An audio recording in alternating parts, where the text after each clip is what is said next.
बिस्मिल्लाहिर्रहमानिर्रहीम। इय्याका नअबुदु व इय्याका नस्तईन। मैं अपने पाकिस्तानियों से आज एक अहम प्रेस कॉन्फ्रेंस कर रहा हूँ और मैं ये चाहता हूँ कि इसके ऊपर ज़रा सब जो देख रहे हैं बड़ा ज़रा गौर से मेरी बातें सुनें।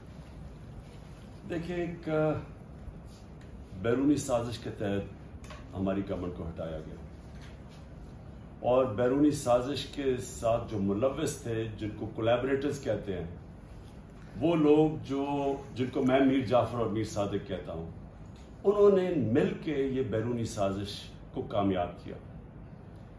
और ये जब हमारी हुकूमत गिराई गई तो किन जगह पे बड़ी खुशी बनाई गई। हिंदुस्तान के आप मीडिया देख लें, ऐसे लगा जिस तरह की कोई हिंदुस्तान का ही कोई प्राइम मिनिस्टर बन गया। इजराइल में बड़ी आप उनकी मीडिया देखें तो वो भी खुश हुए।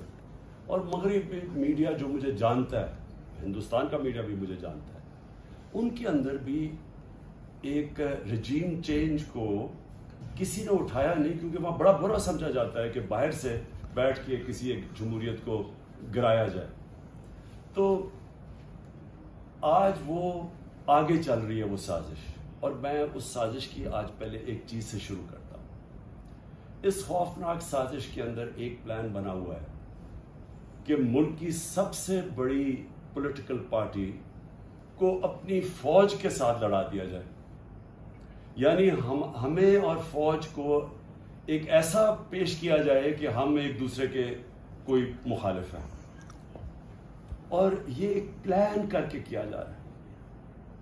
मैं सिर्फ जो आप सब देख रहे हैं, मैं आपको याद कराना चाहता हूं कि जब हमारी गवर्नमेंट चल रही थी तो सबसे ज्यादा तनकीद जब आती थी हिंदुस्तान से मेरे ऊपर, तो वो क्या कहते थे कि इमरान खान फौजियों का, पाकिस्तानी फौज लेके आई हुआ है, उनका पुतला है। सबसे ज्यादा ये करते थे और मुसलसल उनको तकलीफ थी कि जी ये फौज और गवर्नमेंट एक ही पेज पे चल रही है। आपको पता नहीं इस चीज का इल्म है या नहीं, या याद हो या ना हो, कि एक हमारे सोशल मीडिया के जुनूनी नौजवानों ने एक बेनकाब किया जिसको कहते थे यूरोपियन यूनियन की डिसइंफॉर्मेशन लैब। ये क्या थी? इसमें तकरीबन 800 फेक साइट्स थी, और ये फेक साइट्स क्या कर रही थी? ये मुसलसल पाकिस्तान के खिलाफ प्रोपेगेंडा कर रही थी, जिसमें कई पाकिस्तान के सहाफी भी शामिल थे। कई वो लोग शामिल थे जो आज इस इंपोर्टेड हुकूमत के साथ अब नजर आते हैं। और ये क्या कह रहे थे? दो लोगों को अटैक कर रहे थे, एक इमरान खान को और एक पाकिस्तानी फौज को, और तकलीफ ये थी कि ये साथ चल रहे हैं। अब मैं आपको जरा थोड़ा पीछे ले जाऊं कि जब मुंबई के अटैक हुआ, दहशतगर्दी का अटैक हुआ मुंबई में, तो आसिफ जरदारी ने एक बयान दिया था कि पाकिस्तान का जो DGISI है उसको मुंबई भिजवाया जाए। यानी सोचे कि अपना मुल्क का उस वक्त सदर था, कहता उसको मुंबई भिजवाया जाए। और फिर यही आसिफ जरदारी हुसैन हक्कानी के जरिए अमेरिकनों को मैसेज पहुंचाता है कि अमेरिकनों को कह रहे हैं कि पाकिस्तान की फौज से आसिफ जरदारी को बचाए। और दूसरी तरफ नवाज शरीफ, यही जब मुंबई अटैक्स हुए तो इसने, नवाज शरीफ सबसे पहले बोला कि वो जो एक लड़का वो कौन से गांव में था पाकिस्तान में जिधर से अटैक हो। इसने किम बाकर को एक इंटरव्यू दिया था और इसने उस इंटरव्यू में बता दिया कि वो पाकिस्तान से है। यानी पहले ही एक बहुत बड़ा एक पाकिस्तान के खिलाफ एक मुहिम चली हुई थी, और खास तौर पे ISI और पाकिस्तानी फौज को टारगेट किया जा रहा था। तो नवाज शरीफ ने पहले कहा ये। फिर डॉन लीग्स क्या थी? डॉन लीग्स के अंदर नवाज शरीफ, इसकी गवर्नमेंट बाकायदा ये कहती है कि जो दहशतगर्दी हिंदुस्तान के खिलाफ हो रही है उसमें पाकिस्तान की ISI मुलव्वस है, पाकिस्तान की फौज। और नरेंद्र मोदी बार बार पाकिस्तान के सिपह सलार जो तब थे जनरल रहील, बार बार ये कहते थे कि वो दहशतगर्द है, दहशतगर्दों का सरदार है। और नवाज शरीफ उसको शादी पे बुला रहा था, उसी नरेंद्र मोदी को। उसी नरेंद्र मोदी को जब काठमांडू के अंदर सार्क कॉन्फ्रेंस होती है तो बरका दत्त जो उनकी लीडिंग जर्नलिस्ट है वो अपनी किताब में लिखती है कि छुप के साइड पे नवाज शरीफ नरेंद्र मोदी से मीटिंग कर रहा था और उसको ये कह रहा था कि मैं अपनी फौज से मुझे बचाए, यानी अपनी फौज से डर के। अब ये वो लोग हैं जो आज हमें कह रहे हैं कि हम जनाब गद्दार हैं। इन लोगों के पैसे बाहर पड़े हैं, इनकी अरबों डॉलर बाहर पड़े हुए हैं, इनकी करप्शन जो यहां से पैसा चोरी करके लेके गए उसके ऊपर दास्तानें लिखी हुई हैं, बैरून मुल्क किताबों में मेंशन है, बीबीसी की डॉक्यूमेंट्री में इनकी चोरी का मेंशन है कि यहां से चोरी करके पैसा बाहर लेके गए। यहां इनके ऊपर पता नहीं कितने करप्शन केसेस हैं। तो आज ये बताया जा रहा है कि हम अपनी फौज के खिलाफ हैं और ये अब मुहिब पे वतन वो पाकिस्तानी बन गए हैं जो कि आके हमें गद्दार कह रहे हैं। देखें, ये साजिश इतनी खतरनाक है कि अगर एक मुल्क की सबसे बड़ी जमात को अगर आप उसकी फौज के सामने खड़ा कर दें और उनके अंदर इख्तिलाफात पैदा कर दें, इससे ज्यादा मुल्क को नुकसान कोई चीज नहीं पहुंचा सकती। मैं 18 साल का भी नहीं था जब मैं ईस्ट पाकिस्तान मैच खेलने गया, मुझे याद है 1970 मार्च में। और मैं मेरा फर्स्ट कजन थे ब्रिगेडियर शफीक, उनके साथ ठहरा हुआ था। तब मुझे पता चला कि वो कितनी नफरत अपनी फौज के अंदर और वो बांग्लादेश की जो सबसे बड़ी जमात है उसके अंदर फैल चुकी थी। और उसके बाद हम सब जानते हैं कि हमारा मुल्क टूटा।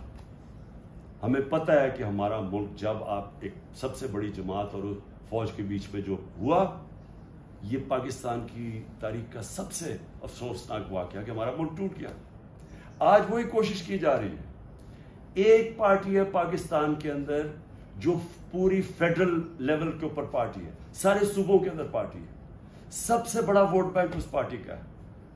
वो पार्टी ऊपर से लेके गिलगित से लेके कबायली इलाके से लेके कोयटा से लेके कराची, सिंध, पंजाब, सारे मुल्क में आज वो सबसे बड़ी पाकिस्तान की पार्टी है। और ये साजिश की जा रही है और साजिश वो लोग कर रहे हैं जो उस बैरूनी साजिश का हिस्सा है, कोलैबोरेटर्स हैं वो। और वो साजिश क्यों कर रहे हैं अब मैं बताऊं। हुआ क्या, पहले हमारी गवर्नमेंट गिराई गई, इन्होंने समझा कि खत्म हो जाएगा, यहां जब गवर्नमेंट जाती है लोग मिठाइयां बांटते हैं, वो पब्लिक सड़कों के ऊपर आ गई।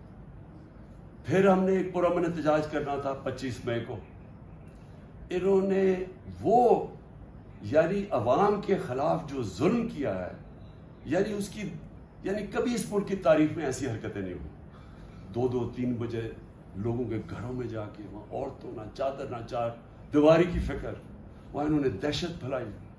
और कभी ऐसी दहशत नहीं पाकिस्तान में फैलाई जिस तरह की शेलिंग की फैमिलीज पे, लोगों पे, यानी जो इन्होंने कर सकते थे वो जुल्म किया। और उसके पीछे एक ही सोच थी कि इसको क्रश कर दो पार्टी। इनके मम्मी डैडी टाइप लोग हैं, ये जब हम पूरा जोर लगाएंगे, इनको डराएंगे, ये सारे घरों में बैठ जाएंगे।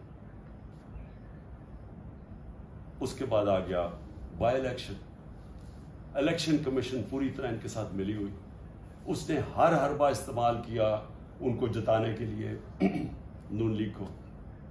एडमिनिस्ट्रेशन सारी उनके साथ मिली हुई, पूरी इन्होंने कोशिश की वो इलेक्शन, और ये इनको पूरा एतमाद था कि वो इलेक्शन जीत जाएंगे। इस तरह की पब्लिक निकली कि पाकिस्तान की तारीख में कभी बाय इलेक्शन क्या, जनरल इलेक्शन में इस तरह पब्लिक नहीं निकली। और सारे जो मंसूबे थे इनके फेल हो गए, और ये सारी जमातों ने मिलकर इलेक्शन लड़ा और वाइप आउट हो गई पंजाब से। उसके बाद और खौफ मजीद आ गया इनको। और अब ये जो अब मरहला जिसमें हम अब आ रहे हैं, ये अब वो मरहला है।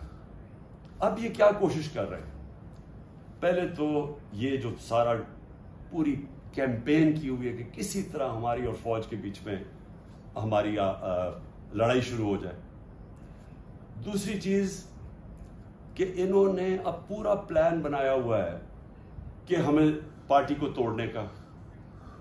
प्लान का सबसे पहली चीज आपके सामने आ गया इलेक्शन कमीशन ने, जो ये फॉरेन फंडिंग केस है। अब फॉरेन फंडिंग केस के अंदर कुछ भी नहीं है। ये सिर्फ ये कहने की कोशिश कर रहे हैं कि बैरून मुल्क पाकिस्तानी जब वो पैसा भेजते हैं तो वो फॉरेन फंडिंग है।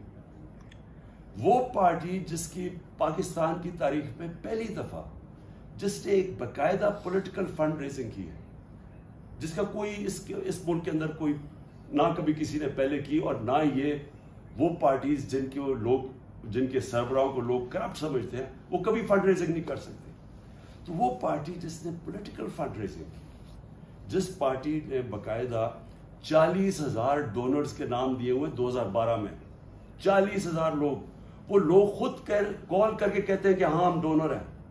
उनमें से कई लोगों को इन्होंने बता दिया कि जी कोई फॉरेन नेशनल वगैरह, जो उनको कई पाकिस्तानियों को बना दिया कि जी ये तो गैर मुल्की है। वो पार्टी जिसने फंड रेजिंग की, जिसकी सारी ऑडिट रिपोर्ट्स हैं, जिसकी एक एक चीज हमारे सामने हमने इनको इलेक्शन कमीशन को दी है, उस पार्टी के ऊपर सारा नजला गिर रहा है। और मैं बार बार कहता जा रहा हूं कि हम 4-5 साल से कह रहे हैं, बल्कि अदालत भी कह उनको बैठी है कि इन पार्टीज की इकट्ठी, अगर आपने ऑडिट करना है फंड रेजिंग तो इकट्ठी करें। मैं सिर्फ इसलिए कह रहा था, मैं क्यों चाहता हूं कि इकट्ठी हो, क्योंकि मुझे पता है हमने कैसा पैसा इकट्ठा किया। मुझे पता है कि हमने एक क्योंकि लोगों ने हमें पैसे दिए हुए थे, हमने अपनी सारी ऑडिट रिपोर्ट्स, पूरी हमारी बुक्स तैयार है। मुझे इतना भी पता है कि इन दो पार्टीज के पास कुछ भी नहीं है, ना इनके पास किसी ने इनको पैसे दिए आज तक, ना कोई पैसे देगा इनको, ना इनके पास कोई ऑडिट रिपोर्ट्स है, ना इनके पास कोई बुक्स हैं, ना इनके पास कोई डोनर बेस है। यानी किधर से पैसा है इनके पास। यही इलेक्शन कमीशन अदालत के ऑर्डर के बावजूद इन्होंने सिर्फ तहरीक इंसाफ को कटहरे में खड़ा किया हुआ, और इतनी झूठी रिपोर्ट बनाई है, ऐसी ऐसी चीजें उस रिपोर्ट में लिखी है जो जिस दिन मैं चैलेंज करता हूं, जिस दिन इसके ऊपर सही माने में अदालत के अंदर ये तफ्तीश होगी, मैं ये चैलेंज करता हूं कि पाकिस्तान में ये साबित होगा कि एक पार्टी ने इस मुल्क के अंदर सही माने में पैसे इकट्ठे किए हैं जो पॉलिटिकल फंड रेजिंग होती है।